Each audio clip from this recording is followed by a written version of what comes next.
Hey there, so today we have another update, and this is about a beer that I recently reviewed from Grimm, one of my favorite breweries out there. If you don't know, they are a brewery out of Brooklyn, Williamsburg, New York.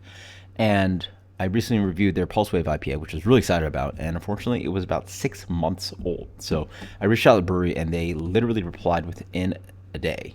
Shout out to Ayana, who's their operations manager and distribution manager. And they she said she'd reach out and find out what's going on because they literally had sent the beer. Like Grimm's doing the proper job. They're sending the beer fresh to the market. And either somewhere between the distributor or my favorite retailer, GB down here in Orlando, messed up and just held onto that product.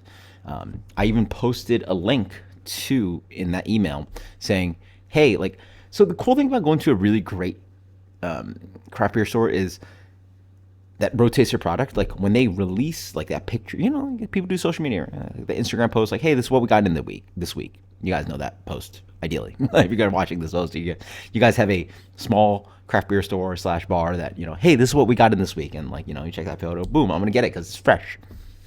Well, obviously this beer was released that week, but 6 months old. So between distributor or maybe GB, I don't know who, somebody messed up that the beer was sent definitely fresh to Florida, and then somebody held on to it for 6 months. So sort of an update. Shout out to Grimm.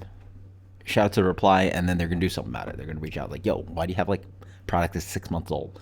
I'm lucky that, granted, like me doing this video and that review is not gonna recoup my costs on I want to say it's felt like like $8-9 on a can of beer, but thankfully I have the channel to like build some revenue.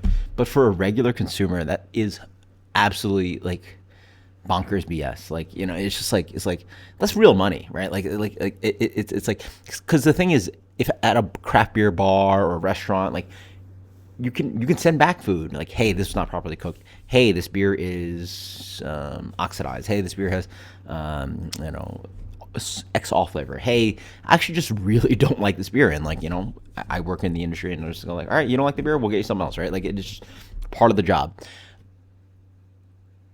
I just sucked that, like, $8 to $10 cost, and just it's hit, and that's okay-ish for me, but for every other consumer that has to pay $8, because I only bought one can. There's 23 other people, because I doubt Pulse Wave, especially a small store like that, they're probably not buying 4-packs. That's 23 other consumers that wasted, $8 each. Let's go down to $8. That's like $190 spent by guests buying single cans of this, hype hazy IPA from a Brooklyn brewery that's 6 months old. Like, that's just such a shame. So who knows? Thank you to Grimm. I mean, that's an update for you guys, but shout out to bad beer. It sucks. It is what it is. And shout out to the breweries that actually try to do something to fix it. Cheers later.